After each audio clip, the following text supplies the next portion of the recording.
Hello, everyone. This is Maya Zahira with Psychic Protection Sanctuary, and we are now live in our free Facebook group, Psychic Protection Sanctuary Facebook group. And I want to welcome all of you. Today's topic is all about controversial spiritual teacher Teal Swan. And I'm going to repeat this a few times throughout today's class, but this is intended as a discussion and also an exercise to help develop discernment and clarity so that as you go forward, choosing, discerning which spiritual teachers are right for you, then you hopefully will have some better tools, some an up-leveling of your personal tools going forward. So this is not in any way an intention to defame or speak negatively about another spiritual teacher. That's actually not how I roll. If you've been following my channel for a while, I've actually had a lot of people ask me to do videos about certain teachers. And I usually say, no, I'm not going to do different videos evaluating this person's false light, this person's false light, this person's bad. Simply because I don't feel like I'm supposed to do that. I know there are channels out there where that is the main thing that they do, and that's totally cool. But I feel like my position is to help you build discernment. So absolutely, I'm going to share some of my personal and professional opinions. You'll have the opportunity to share your opinions as well. And we're going to have an interesting discussion. So all thoughts and ideas are welcome. And I look forward to having this amazing discussion here. Okay, so usually at the very beginning, since we're waiting for people to join live, I'm just going to give a quick shout out to my wonderful YouTube channel, and I want to thank you for watching this replay. I want to be really clear. I personally watch a lot of YouTube videos, and I'm very aware of what the videos are like on YouTube. And I want to let you know that on purpose, I'm not spending valuable time editing this video down to a concise, polished, edited video. And the reason is because I would rather be busy helping people than sitting behind a computer. It literally takes hours to edit. So really what we're doing here is we're having our monthly Facebook Live, our free class, and I upload that to YouTube so that more people worldwide can have free access to that. So I hope you enjoy it. YouTube channel. If you're not on the YouTube channel, those of you who are already here live, make sure that you do subscribe to the YouTube channel. It's called Psychic Protection Sanctuary. And if you're on YouTube and you haven't found the Facebook group yet, head on over to Facebook and type in Psychic Protection Sanctuary. And you want to join the group. You can certainly like the page, but the group is the one that's interactive. Okay, so as always, with this being a Facebook Live, it's very interactive. I really want to encourage you to make comments, especially today. Some of our classes are more about me teaching you a concept, and other classes are more about the discussion. Today is more about the discussion, but absolutely I am going to give you some really practical tips and tools, and you might even want to take notes as well. So Deb says, hi Maya. Daniel says, I don't like how one of Teal's videos says how to sell your soul to the devil. Oh dear. That's interesting. I actually stopped watching. I used to watch a lot of her videos. I don't know, it was 8-10 years ago. I'm not sure. I used to watch every one of them that came out. I didn't resonate with everything that she said, but I would take what resonated, and I would leave the rest. But over time, as I personally grew in my own spiritual and personal journey, I felt less and less drawn to her content. So, and I've noticed that a lot of people have gone through a similar thing where for a while they really did follow her YouTube channel, and then after a while they kind of grew out of it. So yeah, I do want to give a warning, like a little heads up, that we are going to be talking about a few subjects that could be triggering to some. And also, in order to keep this video from being like taken down or censored by YouTube, I'm going to use an alternate word that won't cause censorship. So we are going to occasionally be referring to issues of unaliving oneself. So you know what I mean by that, unaliving, making yourself not alive anymore. That is a hot topic in regard to Teal Swan, because she does do a lot of work in that area. And so if you happen to be having issues in that area, please do remember that I am not a mental health specialist. This is just a Facebook Live. This is just a YouTube video. So please do get help for yourself. You deserve to receive help. You can contact the National Suicide Prevention Helpline, and I just used the word, but that's okay. So there's a helpline, and it's 1-800-273-8255. And this video is, as for most of my videos, are for mature audiences. So please do be aware that there are some trigger warnings. Also, be aware that I am not a therapist. I'm not a mental health specialist. I am a spiritual teacher. And so the perspective that I'm coming from is from that perspective. I did find it very useful to go on YouTube and do a search and listen to YouTube videos that were created by therapists so that we could hear their perspective as well. And I actually compiled a small playlist of a few different videos, including some videos that Teal Swan has created as a response to some of the criticisms against her. And I also included in the playlist some videos by therapists and a couple of other videos. It's a pretty small playlist, but I am going to include that. I already posted it in our Facebook group, and I'm also going to include it in the comments or the details of of this YouTube video. So you will find it. Look around, you'll find the extra playlist that I've created, so you can do more research if you want to. So I am not a therapist. I'm not a mental health specialist. I'm not a medical professional in any way, shape, or form. So please do remember that.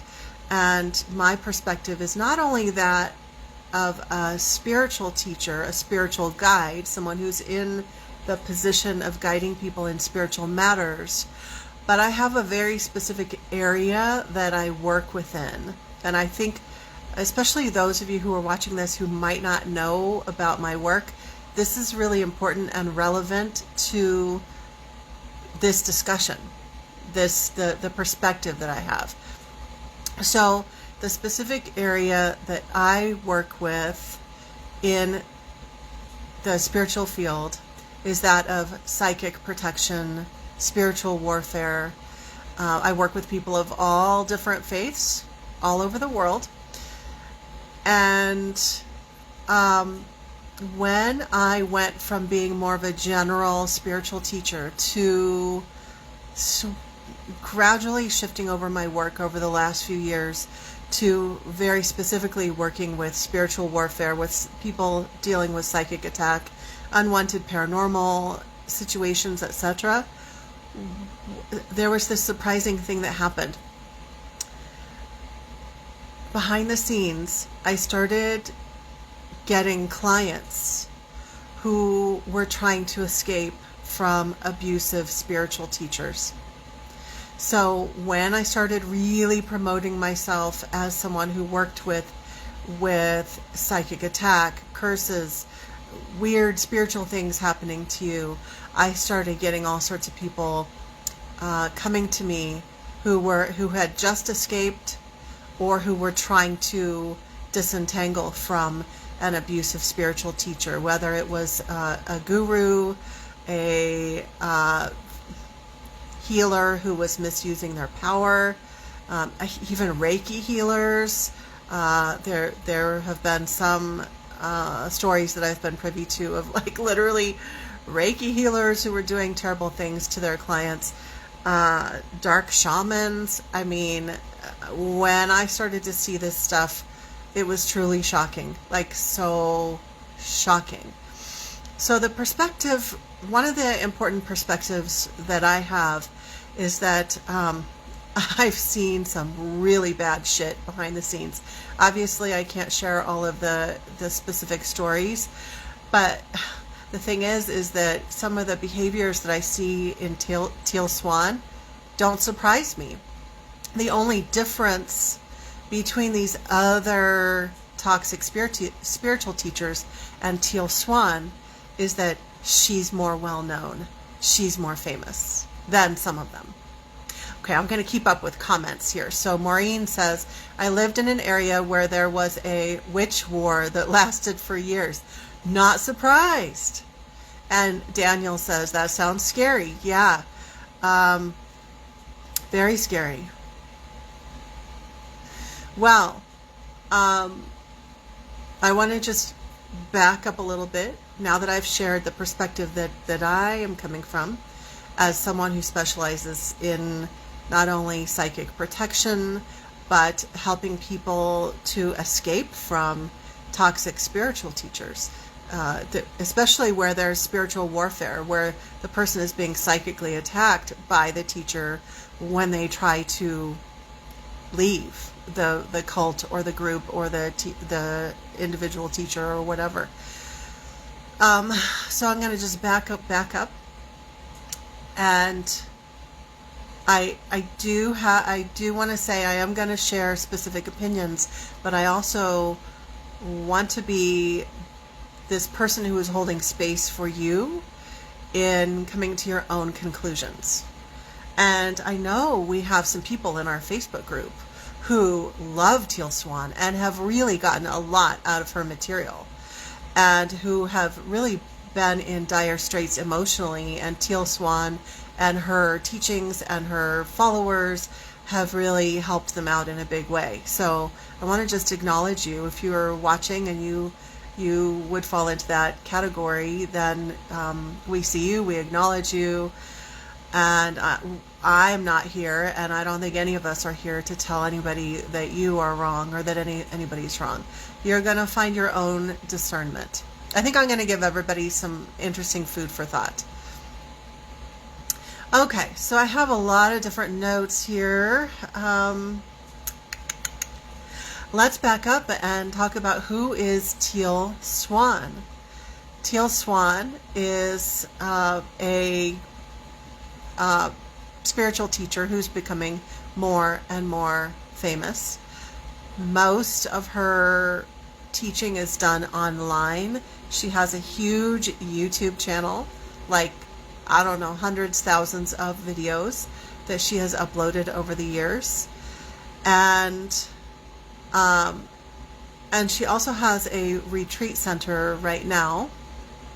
I've forgotten where it is. It's out of the country. It's in the jungle, South America, I think. And if you're watching, you can put that in the comments if you remember. It doesn't really matter, actually.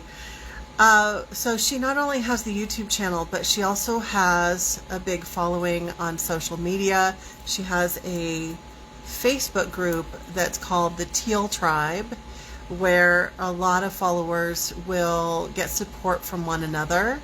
The group itself tends to be pretty unmoderated. She's not involved in the group. Like, I'm really involved in our group. She's not involved in the group at all. It's members supporting members. I do think that having a supportive group for people who haven't had good support in their lives can be a good thing. My concern is it's not moderated very well, and there are people who will get on there and start talking about wanting to unalive themselves, and it's just kind of like, hopefully they're going to get the help that they need. It's just a very I think it's very dangerous to have a poorly moderated Facebook group where there are people who are really, really troubled and talking about unaliving themselves, and they're depending on all of the people in the group, and who knows who's going to be in the group that day. It just seems like a dangerous environment. That said, there are people who have gotten who have felt a lot of support from that group. I want to just make a side note and say, please don't go and look for that group and join it just to cause problems, because people have joined that group because they were feeling really lost and hurting and they needed support. So the last thing they need is that if you don't agree with Teal Swan, for you to go into that group and be disparaging her or the group or anything like that. So we don't want to do that. That's not helping anybody. Okay, so she has a YouTube channel, a huge online following. She has a retreat center. She also goes around and does like large group classes, and she does retreats. And at these retreats, there's more of an opportunity to go much deeper into the processes that she talks about in her YouTube channel. I want to just take a minute and just give some comments about my thoughts about her YouTube channel. And if you'd like to give any comments about her YouTube channel, please feel free. Because remember, it does take a couple of minutes for your comments to come through. So if you want to start typing now, that'd be great. So, like I mentioned before, I have followed her YouTube channel for a while, and but gradually over the years, I just stopped watching the videos. It didn't really interest me anymore.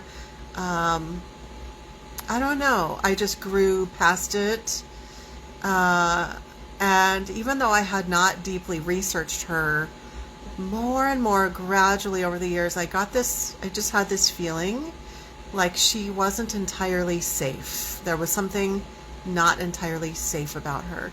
Now, that's just my personal opinion. You might have a different opinion. And I feel like I have to sneeze, guys. So sorry. Well, that was fun. And we're gonna, since I'm not editing, that's gonna be on the final copy. Yay. But the topics of the videos. A lot of the videos, I think, have some useful information. When I was preparing for class today, I clicked on one of the recent videos, and I was like, I listened to part of it while I was getting some things done, and I thought, yeah, this sounds pretty helpful. You know, it does sound pretty helpful. I would say, though, that you never want to take anybody's teachings 100%, not even mine, okay? Don't take anyone's teachings 100%. You have to take it in. If you choose to expose yourself to someone's content, take it in and decide if it resonates for you or not. Because one of the red flags, one of the problems that I'm seeing that has to do with her followers, is that they want someone to follow and they want someone to tell them the answers. So they will just take everything that she says and just absorb all of it. Like, all of it is the truth. Now, Teal Swan does claim to be an alien. She claims to know in a few different verbal accounts, because I watched some videos, I listened to the podcast, which is going to be in your links, your recommended links. She says that she's an alien, and she also says that she is clairvoyant, claircognizant, etc., etc. And so she knows things about people that they don't know about themselves. Now, this is good and bad. So I'm in a similar position to where in my specialty in psychic protection, I will be working with a client and I will be able to see something that they might not have the ability yet to see. Okay. So in that position, then I do need to help guide them, because they haven't grown to that point where they can see that. But what I was seeing in her videos was this attitude like, well, I know everything, and like, I know everything about everyone, and you just don't know. Whereas my approach is a little bit different, in that I'm encouraging you, like, you can develop your intuitive skills as well, and you can develop the ability to discern false light, and you can develop the ability to discern darkness, and you can develop all of these abilities. And I'm just a little further ahead than you, and so I'm going to take your hand and help pull you along so that you can learn as a way shower. But her approach is more like, it's this ultimate, like, I know all of these things, period. And there was a scene at one of her workshops where she was telling this young woman, your parents don't love you. Your parents didn't love you. And the woman was saying, well, I think they did love me. I think they do love me. I don't agree with what you're saying, Teal. I think my parents did love me. And she's like, nope. I can see all sorts of things, and I see that they don't really love you. And the woman's like, I don't want to think that, and I saw this a number of times where people were being asked to set their own inner knowing aside. And I don't think a spiritual teacher should ever ask their students, clients, etc., to set their inner knowing aside. This woman knew. She knew, my parents do love me. I know this. I feel this within me. And yet this teacher is telling me, no, they don't. Okay? And so that's a problem. When a spiritual teacher has this pattern of, in so many words, telling their people not to trust themselves. You don't know. I am all knowing, and you don't know, and I'm telling you the answers. I think that's really dangerous territory. But anyway, does anyone have any thoughts? I'm going to just check my comments, because I'm going to check my device here. Oh, okay, there we go. A lot of my comments weren't coming through. Deb says, a friend of mine who attended one of her seminars was off and went to see a healer as he knew something was wrong, and that healer found a hook that was from Teal Swan. He was very upset when this was... Oh, geez.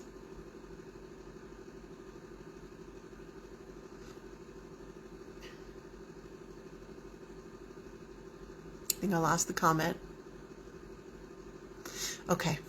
Maureen says, all involved and met and communicated. They all go out to dinner. Oh, I don't know. I've lost some of your comments, guys. Okay, here we go. There we go. He was very upset that this was found. Yes, and you guys might be very shocked to hear the fact that it is extremely common for people to go to a spiritual workshop and to come home with entity attachments, and or the teacher, the guru, the shaman, the whoever, has hooked energy into the followers. And when they go home, they have this mess to contend with. And it's pretty freaky. And we have a comment that says, red flag for a cult leader. Yes. Yeah. Yep. Very sad. Very sad. Okay, so the controversy is that there are a lot of people who say that she is a cult leader, that her teachings are reckless and dangerous, and that's especially relating to her teachings about unaliving oneself. Those teachings are very dangerous. And again, I'm not a therapist, but I was really shocked at her responses as I watched some of her videos of some of her workshops, when a person would talk about wanting to unalive themselves. To me, it seemed like her responses were encouraging the person to do it. Like, she would say things like, well, why are you still here then? Why don't you just do it? Like, very flippant responses and not compassionate and empathic at all. So I had a real problem with those, with that response regarding unaliving, her teachings about that.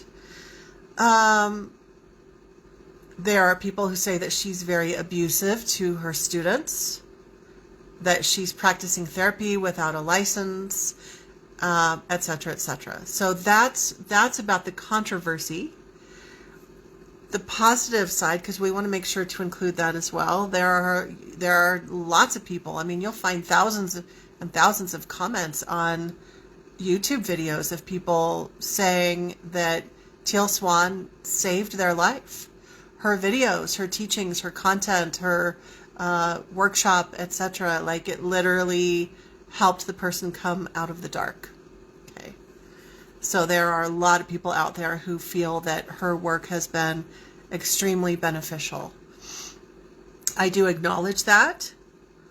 And I also think that there are situations where two opposites can be true. Have her teachings helped thousands and thousands of people? Have her teachings given comfort to thousands and thousands of people who were suffering? Yes. I think that we can say yes. If you look at her YouTube channel, if you look at her social media, you'll see, it's easy to see thousands of comments from people who have been helped. But the flip side, are her teachings harmful? Are some of her teachings harmful? Are some of her approaches harmful? Has she harmed some students and some of her staff? And I would say the answer would be yes. Does she have a tendency to be abusive in her interactions?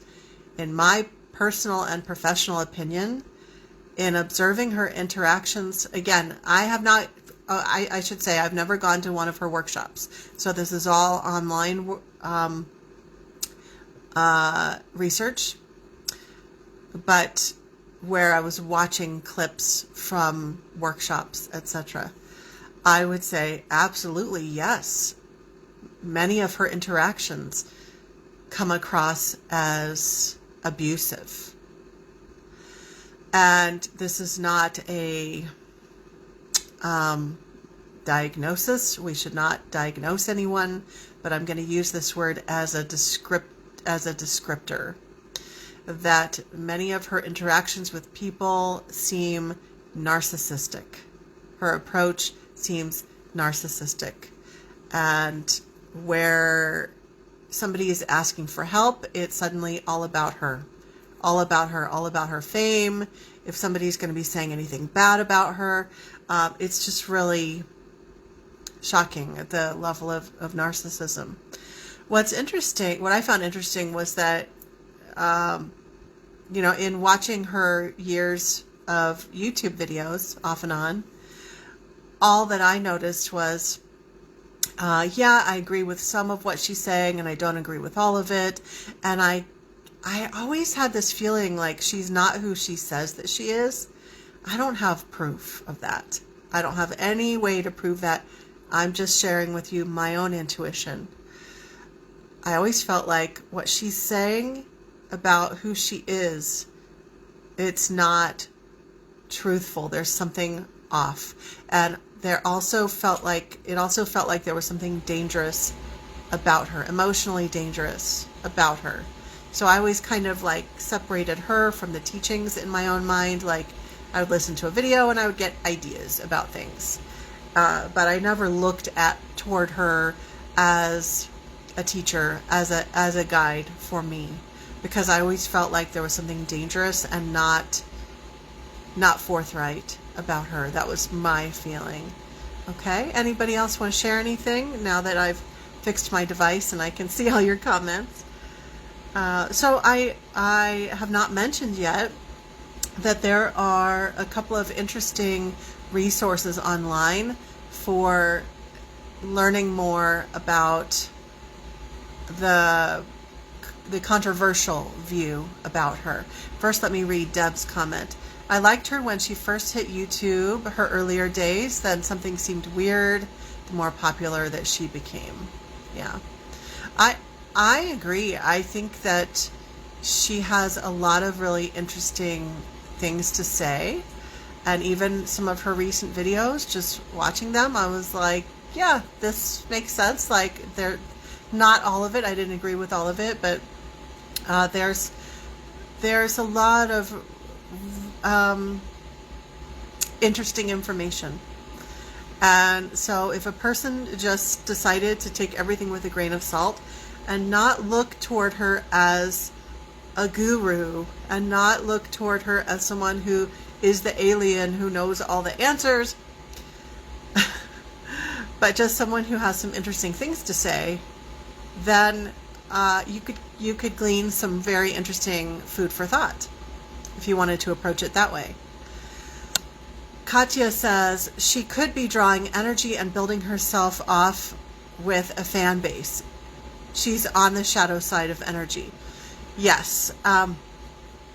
In my opinion, I agree with that. I do think she feeds.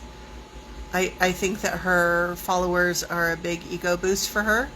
This is just my personal opinion, and my feeling about it. Yeah. And I'm trying to be really clear. What are my personal opinions, and then what are facts here? Okay, so these two resources. There's one that's a podcast. Let's see if I can find it. The podcast is on Spotify, and it's called The Gateway, Teal Swan. And it is a podcast in which she's interviewed. And it's, I think, a 6-part series. I can't remember. Very, very fascinating. And then there is a documentary currently on Hulu. And I don't know how long it will be up on Hulu. I hope Hulu continues to keep it there for a long time so people can keep watching it. The thing that's really important to keep in mind about the documentary is that it's very, very common in documentaries and similar projects for there to be, quote, creative editing. And that was very rampant in the documentary. The documentary is called The Deep End. And so they would take scenes, clips, audio from different things, put them together to make it look a certain way. Okay. So it was very damning. They actually put it together in such a way to where it was extremely damning against Teal Swan, really making her look very abusive and jealous and egotistical, etc. But I want to say more about that after I read Deb's comment. What's up with her saying she is an alien in a past life? A lot of us feel like we are starseeds, but we aren't aliens. Is it a walk-in? I'll have to look into that info. I don't get why she feels this is important. Yeah, I mean, there are many of us who feel that we have unique origins, but we don't go around like proclaiming it as that we know everything. Oh, speaking of proclaiming, in the podcast on Spotify called The Gateway, I'm 99.99% sure this is where I heard it. She says, Teal says, I quote, "I don't make mistakes. I don't make mistakes." It's like, okay, that huge red flag right there. She thinks that she is a special human being that has this like special knowledge and that she doesn't make mistakes. Okay. Big problem. Okay. Making a note here. If somebody is in a position where they really believe that they are a person who doesn't make mistakes, then they could be they are making mistakes, because it's clear, even in the documentary, even knowing that all this editing has been done, when you look at particular scenes where it's like a few seconds of just the camera is on her, words are coming out of her mouth, that hasn't been edited or changed. It's literally, she was saying these things. Okay. So some of the things that come out of her mouth, if you just watch the documentary on Hulu, especially the episode 4, because it's got 4 episodes, the 4th episode, the things that come out of her mouth should not be coming out of the mouth of somebody who teaches the so-called evolved teachings that she teaches. I mean, the things that she says are toxic, cruel, and abusive. Even if that scene was spliced into another scene or whatever, taken out of context, those words, if you just take it, the just awful things that were coming out of her mouth, nobody who's teaching the supposedly evolved stuff that she teaches should be saying the things that she was saying. Okay. I mean, just awful. The 4th episode was what sealed the deal for me. I was like, yeah, okay, I know there's editing, but just these couple of scenes where this vitriol is coming out of her mouth, and she even says that like somebody should be killed. I mean, it's just awful. I'm not going to go and try to quote all of those episodes, because that would just take too long. I encourage you to go watch that on Hulu. And I actually I signed up with Hulu and I got the first month free. And so you could actually like go on there, sign up, watch it. If you don't like Hulu, you could leave and then you haven't paid anything. So you could watch it for free if you wanted to, and if you liked Hulu, you could just stick around and watch all the other shows. So Deb says that statement was a mistake, LOL. Yeah, her saying that she doesn't make mistakes, and then it's very clear that her personal life, and okay, so her personal life is full of lots of mistakes and chaos, and yet she's saying, I don't make mistakes. Now, that brings up another subject. I've seen a lot of comments on YouTube, people who are defending her, and they say she's like a movie star or a famous musician, famous rock star, whatever, and that her persona, her famous persona is one thing, and then whatever she's doing in her personal life is none of our business. And I want to speak to that point a little bit. So I disagree. I think that when someone is teaching the kinds of lifestyle and spiritual things that she's teaching, and a lot of focus of her teachings is on relationships, on healthy relationships, okay? If she's teaching, has thousands of videos online about relationships, and yet she's not practicing, in my opinion, in my observation, watching her interactions and watching even just individual clips of what words that are coming out of her mouth, acknowledging that there was creative editing, but just things that she was speaking. This is someone who is not following her own teachings. That's the thing that was most jaw-dropping for me when I was watching the 4th episode of the Hulu series, The Deep End.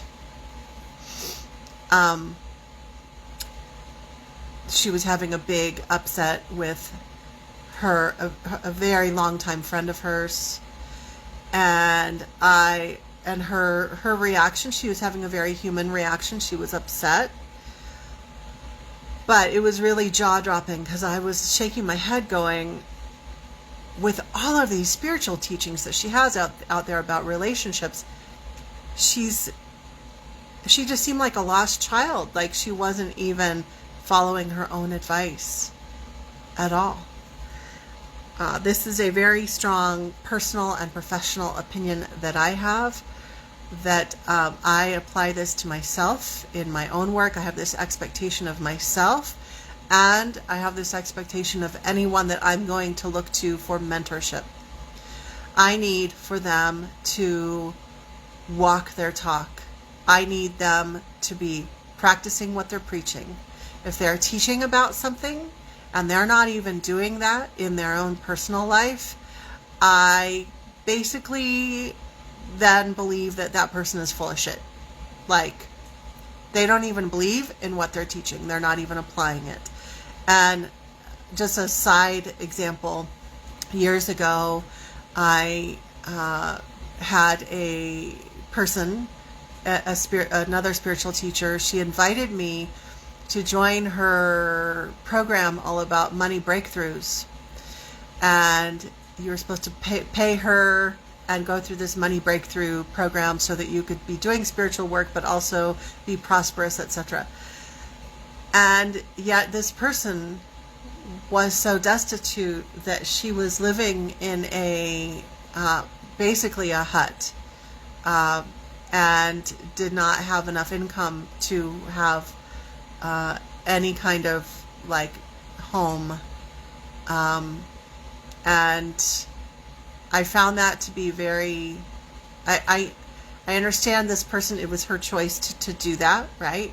I'm not going to, I didn't go and tell her she was wrong for doing that, but my response was, internally, the reason why I didn't want to work with her program was that seems awfully disingenuous. Like, if your program worked, you would have the funds to be able to actually live in a home and not a hut out in nature, like living in a tent because you don't have enough income to actually have a roof over your head. And there's no shame in that. Like, I love living simply. Like, I live in a really simple place. I love living in nature. I have no judgment about that, but hopefully you get my point that, like, why are you teaching something and claiming to be an expert in something, and yet you haven't mastered that yourself? And even if you haven't mastered it, you haven't gotten to a certain point of mastery. Like, you're not applying it. And I felt that way about Teal Swan. And after watching the documentary, the docuseries, I started to notice that, I think because I'd been doing Google searches for Teal Swan, I started to get a lot of Teal Swan's advertisements in my news feed on social media. And all of the advertisements were for this new program for, I don't know if it's a new program or not, but it was new. It was the first time I was seeing it. It's this like relationship vault. Like you join this program and you get access to all of these relationship classes. And I just had this very strong response. I was just rolling my eyes. I wouldn't have had much of a response before. I would have been like, yeah, whatever. I would just keep scrolling. But after watching the documentary and seeing her responses, like how she wasn't applying her own teachings, I just was like, this just seems really disingenuous. Like, why are you teaching these programs about relationships? I don't get it. So I do, at this point, having done this additional research in preparation for this Facebook Live, I do feel more opinionated about her than I did before. Previously I was like, yeah, like I already mentioned, I thought she had a few good ideas in her Facebook or her YouTube videos. She felt like something felt a little bit off, something felt a little bit dangerous. But now, after doing additional research, watching the docuseries, listening to the podcast, watching various YouTubes on YouTube, including from people who used to be staff members who left, getting their perspective as well, I now feel pretty opinionated about her. Like, yeah, I would not recommend her to anyone, but if someone wanted to watch the videos and get a few ideas, that would be fine. But if one of my people in my world, friend, colleague, or student in one of my programs asked me what I thought, because they were thinking about signing up for a Teal Swan workshop, my response would be, well, you should always listen to your own inner guidance. If you feel really called to this, then pay attention to that.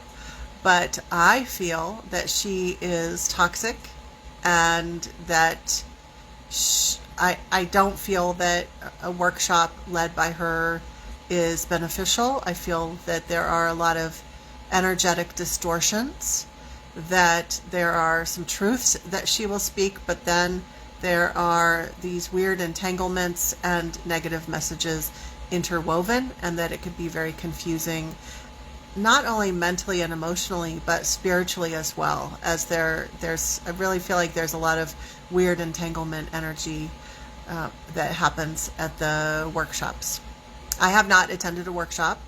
This is just an intuitive feeling that I have. So again, I'm trying to be really clear about what's opinion, what's intuitive, what I've observed firsthand, and what has been online, etc.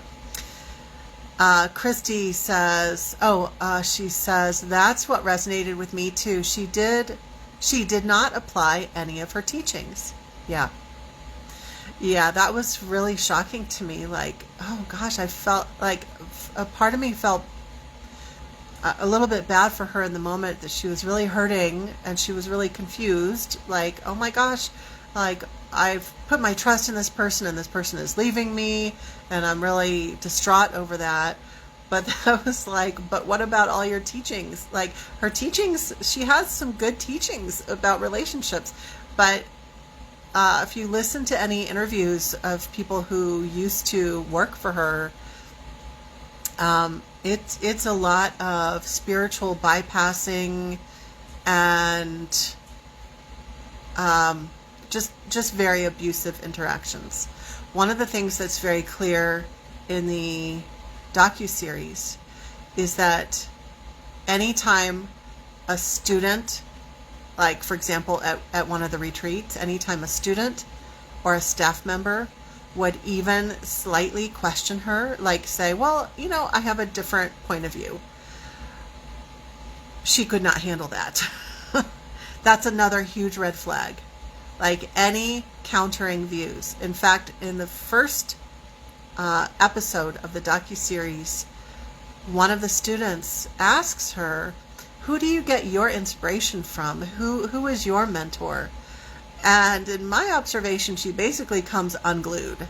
Like, she gets super defensive and mean, like mean, just for him asking, who did you learn from? Like, that majorly offends her. I do encourage you to go and watch these things yourself, because you might have a different response than I've had. And so it'll be up to you to go and do that. Go to Hulu, go to Spotify. I am going to make sure to include a list of links so you can find everything really easily. Deb says, I started to watch the first episode of the documentary series. They showed how she uses some type of mud for her hair. Oh, I thought that was just hair color. I thought it was hair color. Her hair is beautiful, but oh my God, that mud treatment. And a member felt Teal, needed her own mentor, and that became like a small spat. Teal says, no, I don't need a mentor. Yeah. I was thinking a couple of hours ago, as I was mentally preparing for this Facebook Live, I was thinking, how would I respond if someone asked me that? And I know that all teachers are different. I've been a teacher my whole life, basically, and even before I really started focusing on teaching spiritual matters, I was teaching adults, I was teaching kids, and a variety of other subjects. And one of the things that I always noticed about myself is that whenever someone would ask me a question, even if they were kind of like countering what I was saying, it never has offended me. It has never offended me. If someone's like, well, I think you're like, well, I've heard that it's this other thing. And I'll be like, oh, okay, well, this is what I have knowledge of. And if you've heard about this other thing, like, oh, why don't you share about that? Like, and I think what that comes down to, because I've noticed this defensiveness thing with spiritual teachers. If anyone questions them, they get really defensive. I think the root of that, and I'm not just speaking of Teal Swan, but all the spiritual teachers out there, they get their frickin' undies in a bundle if you disagree with them at all. I think that comes from insecurity. Think about it. If someone is really secure in themselves, and they believe in themselves, and they believe in what they're saying, and they believe in the integrity that they're putting forth, and someone questions them, then there's no need to get defensive. It can be, oh, that's interesting. That's another point of view. I'd like to hear more about that.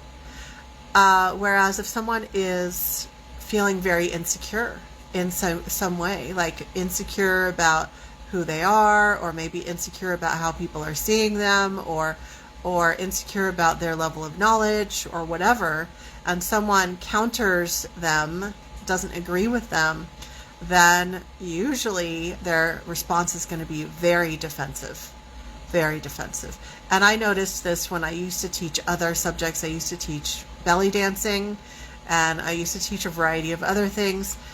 And when someone would question the teacher, and the teacher would get really defensive, I would always take note of that. I would always think, that's really fascinating. That's really interesting. Now, I'm not without faults, too. I mean, everybody is a human being, whether you're a spiritual teacher or not. There's things that I'm working on. Oh, that reminds me. I was going to come back to this idea where she says that she doesn't make mistakes. That Teal Swan says that she does not make mistakes. Again, that is a huge red flag. In my personal opinion and professional opinion, a spiritual teacher, because they are also a human being who has triggers, unhealed wounds. We all do. I do. You do. Everybody watching this has unhealed wounds. We all have core wounds. We all have things that rub us the wrong way.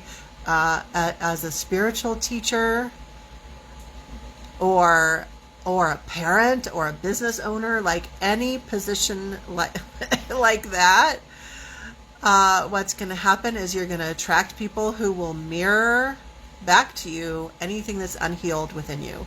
And I learned that the hard way when I first started doing this work and other kinds of teaching too.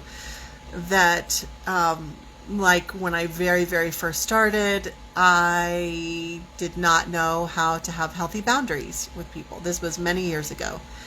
And the kinds of students that I attracted were people who didn't know how to honor boundaries. So I attracted a lot of boundary violating people, or people who maybe weren't naturally boundary violators, but they were responding to the fact that I had doormat, like a doormat neon sign, like flashing. And so they would respond to that by violating boundaries, even if they wouldn't do that with someone else. And so that was an unhealed wound that I had to work very, very hard on healing that so that I could show up as the best that I possibly could with the individuals who are taking my classes.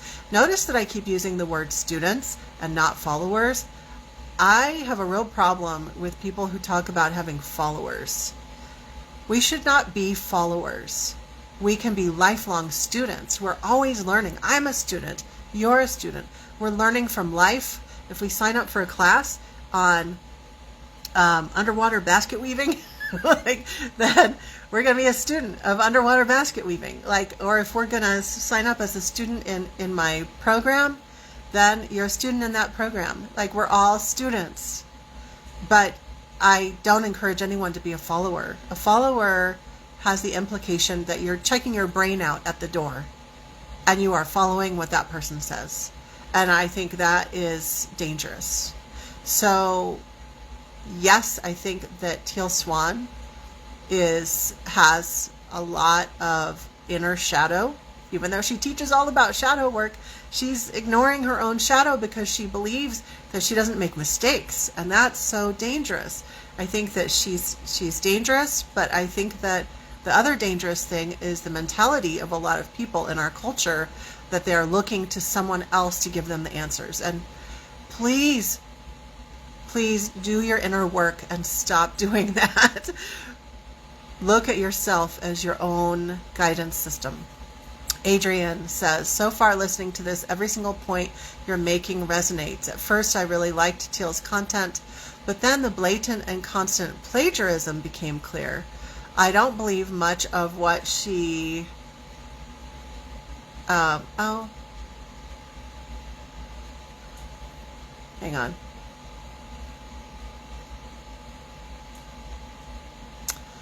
Facebook is not being nice to me. Sometimes it doesn't let me read the whole comment. So I'm seeing something about strong emotional manipulation tactics.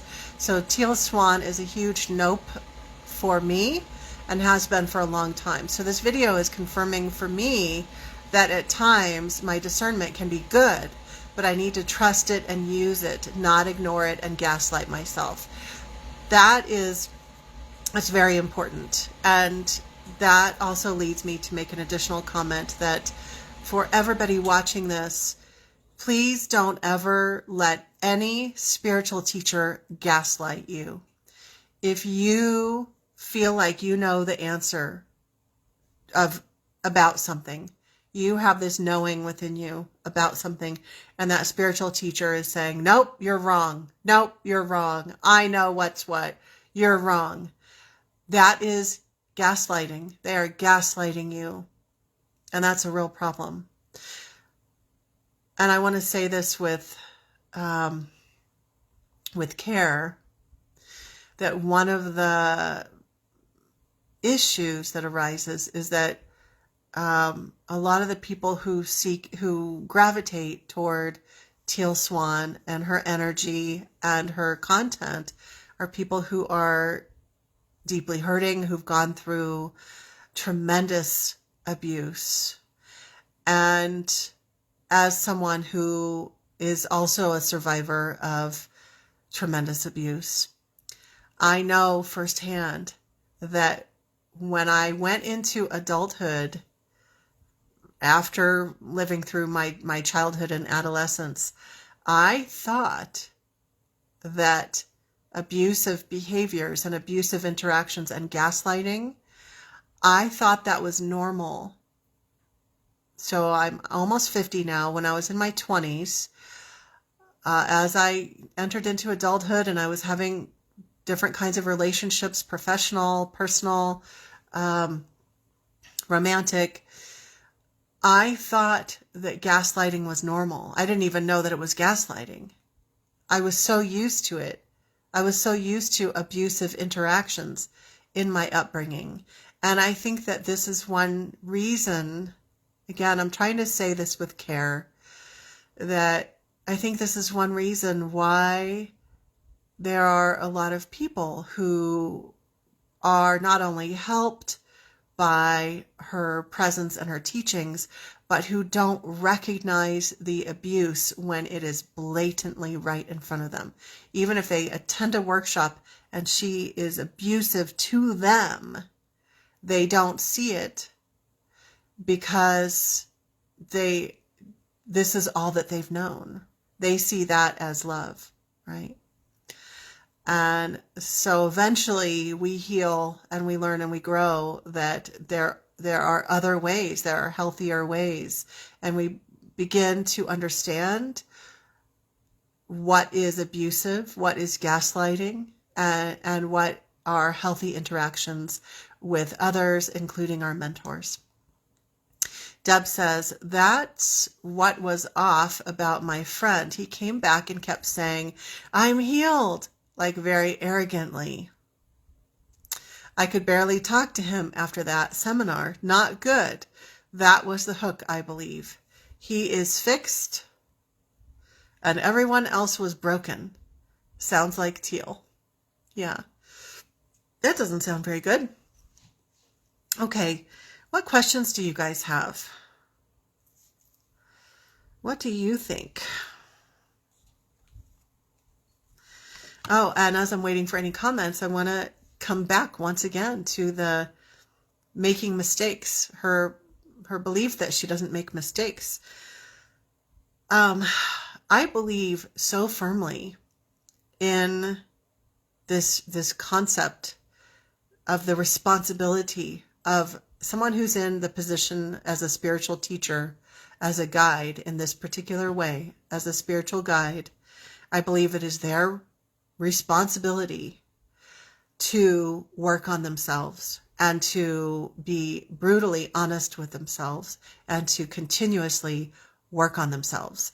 And I believe in that so strongly. I believe in it so strongly that every single day I go outside and I live in nature now, so it's wonderful. I go outside every morning and every evening for at least 30 minutes. And I work on clearing my energy, and I work on clearing my emotions, and I work on any triggers that have come up, and I do the work. I do the work on myself because I'm responsible for whatever energy I'm showing up for with my clients. And there have been times when I've felt triggered in an interaction. And then that was my responsibility then to go and clear that on my own, not to spew out at them and be mean to them during a session, which is what you'll see in the first video of the docuseries, episode 1, in the group session. She's like super mean to the guy who asks her a question about who her mentor is. And instead of looking back at herself later and going, okay, I think I got really triggered by that. What's that about? What do I need to work on? She can't do that because if she has the belief that she's always perfect, she doesn't make mistakes, and she's this all-knowing being, it's impossible. So the people that I look to for mentorship and guidance are people who are humble about the fact that they're human beings and that they make mistakes, even if they have alien origins or angelic origins or whatever origins. We're still human. that they're humble about making mistakes or still having unhealed aspects, and that they're working very hard on those aspects of themselves. Okay, any other comments, thoughts? Let's see what else is coming through. Okay. So, just noticing the time here, I'm going to go ahead and share with you a quote, and then some questions that I like to ask myself when I'm choosing to work with a spiritual teacher or a mentor of any kind. And you might want to write these down. So grab a pen and a paper. I saw this quote. Oh gosh, I didn't write down where I got this quote from. It was on a Facebook meme, and it just seemed so appropriate. And the quote is, "The best leaders are passionate about developing emerging leaders, because true leaders don't create more followers, they create more leaders." That makes me so happy. I love that quote. It brings tears to my eyes. I believe that so much. I think that all of the gurus and teachers out there who are trying to have followers, that in itself is a red flag. I think that's a red flag. If someone is teaching you how to find your own gifts within yourself, that's a green flag. That's great. Okay, so we're almost about to wrap up. So if you had anything else that you want to share or any questions, then please start commenting now so I can get those before we end. Here are some questions that you might consider asking yourself. These are questions and things that I consider. So your list might be different than mine. And again, noticing here, I'm not telling you the answer.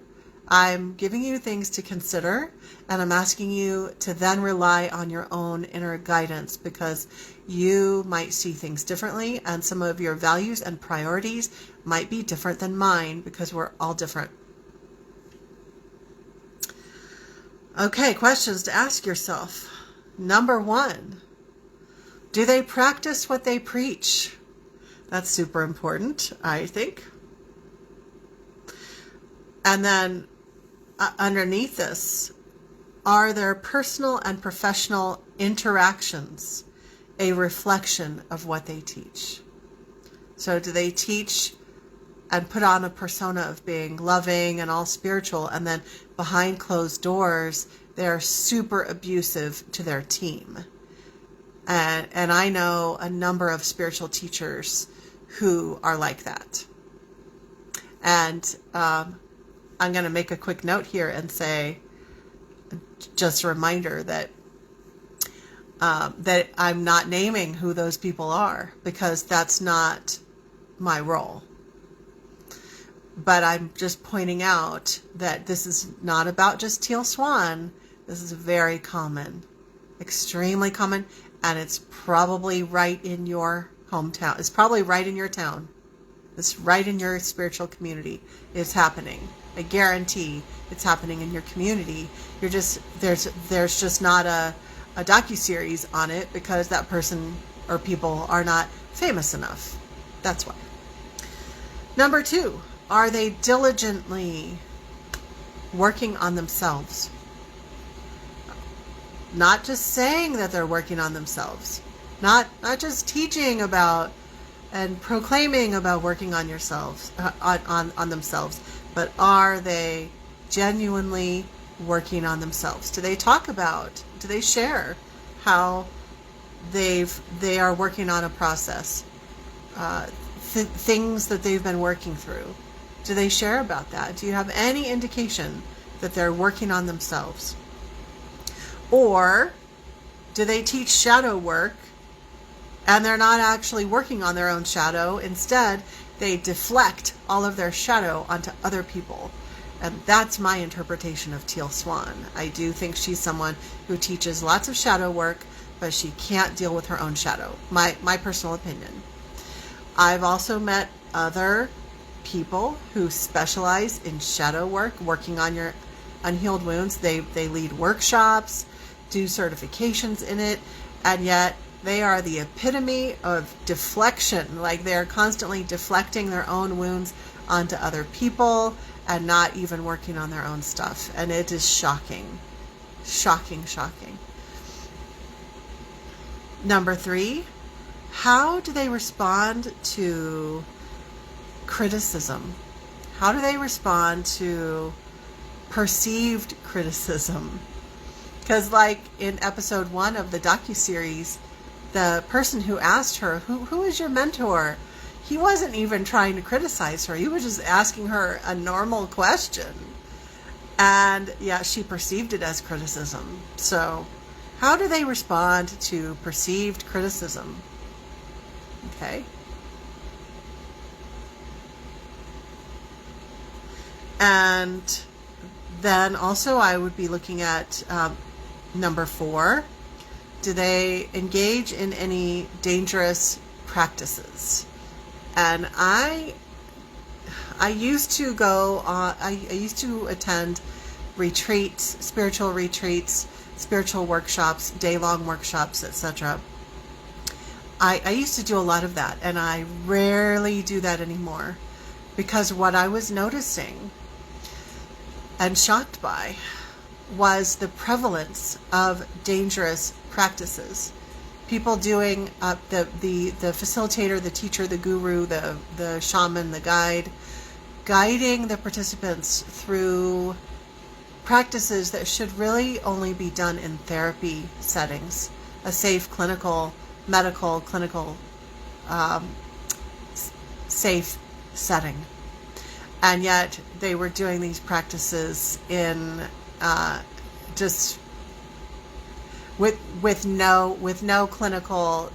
A lot of spiritual teachers are doing these therapy practices without any clinical education and no clinical licensing, anything, and they don't have the education. Like, it's obvious in Teal Swans. If you're to watch any of her videos of her workshops and the other resources that I recommended, she doesn't have any clinical training. So she basically freaks out when one of the people says that he's sexually attracted to her. Like, she makes it all about her, and now her reputation's going to be ruined, and she's really pissed off at this guy. Like, if you were clinically trained, you would understand how to respond to that. But she's not. So is this spiritual teacher engaging in dangerous practices? Are they trying to practice therapy without a license, or are they engaging in spiritual practices? For example, in the podcast, she talks about, and I think she also does this in the docuseries, you see where she's talking about having people experience intentional possession. Intentional possession. She has people engage in and call in certain energies, certain people, certain loved ones to enter into the person. And she calls it intentional possession. And she even says, this is very dangerous, but very powerful. Holy shit, you should not be leading your group in doing a group intentional possession. Very bad idea.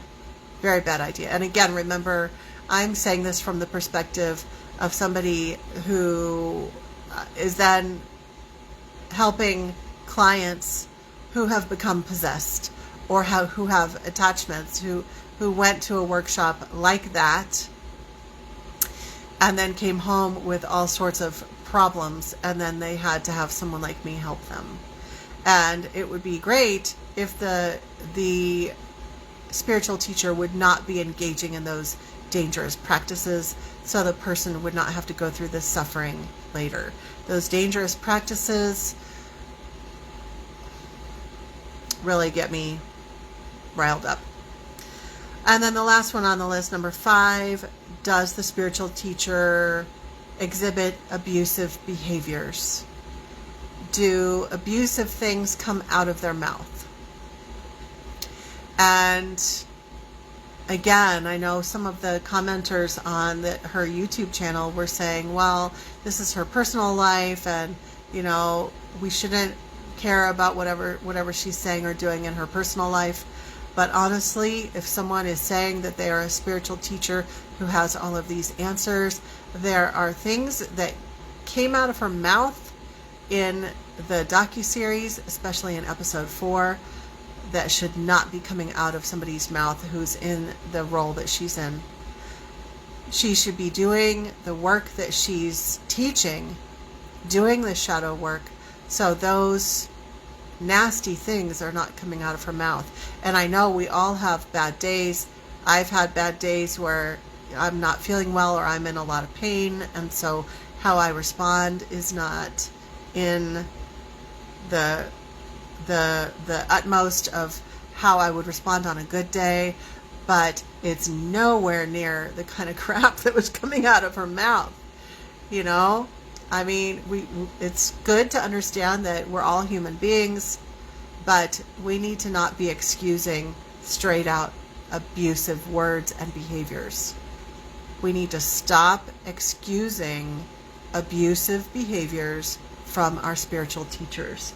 And I've actually talked with and counseled a lot of people who have said things to me like, well, I know that this person was super abusive, but they have all this knowledge to share. And I'm just sitting there shaking my head going, no, this is, you don't have to work with someone who's abusive. You can get guidance from other sources. Why do we believe that the only way to get that content, whatever the content is to work with an abusive teacher? Why do we think that? That's something, if you happen to have that belief, that might be something to explore. Okay. Christy says, the intentional possession was very hard for me to watch. And you know what? I had previously attended workshops as a participant where they did similar things. And the only reason why there's not a TV series about those spiritual teachers is because they're just not famous enough. But that shit is everywhere. There are dangerous practices that abound. So do we have any final thoughts here? You can probably tell what my opinion is now, but I will just close up with a few thoughts. My intention here is to help you gain clarity in what your opinions and thoughts are. I do hope that if you're interested in learning more, or if you feel like you don't have clarity yet, I do hope that you will do some research online. Remember that I will post the links to some of those other resources that go way more in depth than I do here. This was intended as a discussion, and I'm sharing my thoughts, opinions, observations. That's all. But the podcast is on Spotify is a really great. He really goes into a lot of details. I felt that the podcast was very, very well done and very professional. And the docuseries on Hulu, I think, will also be educational, but also keeping everything with a grain of salt. It was actually very well done. It's a very gripping docuseries. Like, I couldn't stop watching it. But also keeping in mind that every documentary, pretty much every documentary out there, they will edit things in such a way to show whatever it is that they want to show. So I would encourage you to keep that in mind.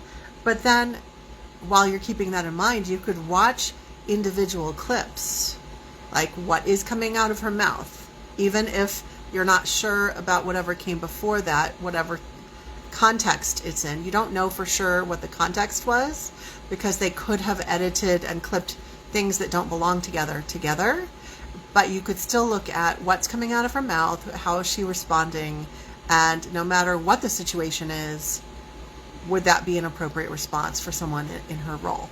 So I do recommend the Hulu docuseries. It's called Deep End. And what else? If you have had issues with a negative spiritual teacher, if you've gone to a retreat, an event, workshop, and you've come home with all sorts of weird stuff attached to you, and you feel like something is messing with you now, then you might need some extra assistance. And this is all about what I teach about in my Spiritual Empowerment Academy online. So if you want to learn more about what I do, I encourage you to go to my website, which is www.psychicprotectionsanctuary.com. psychicprotectionsanctuary.com.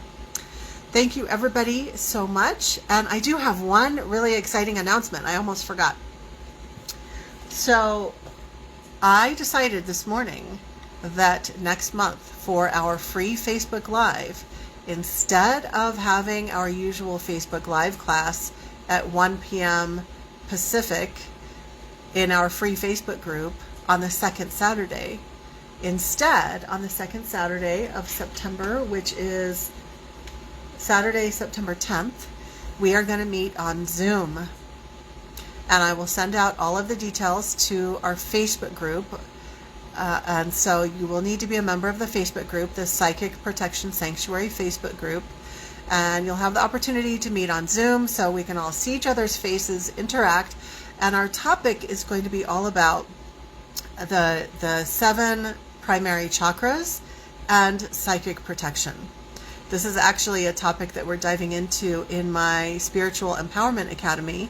And I wanted to take you through some really important introductory information and even go beyond that, because I'm pretty sure we're going to go beyond just an hour or 90-minute class on Zoom next month. I think we're going to have a 2 or 3 hour class where it's going to be like a retreat online on Zoom. We're going to do an energetic clearing of your chakras right there in our free class, and there will be a lot of personal exploration and plenty of opportunity for sharing, since we'll be going longer than the usual hour to 90 minutes. So that's going to be really exciting. And watch the Facebook group, and you can also sign up for my email list, and then I'll send out an email with that information as well if you want to make sure that you don't miss it. You can sign up for my email by going to my website, psychicprotectionsanctuary.com, and then look around. You'll see a place where you can enter your email, get some free guided meditations, and then I'll send out the email to let you know the details of that upcoming Zoom workshop. Thanks everybody. I hope everybody has a wonderful weekend. As always, I'm sending you all my love.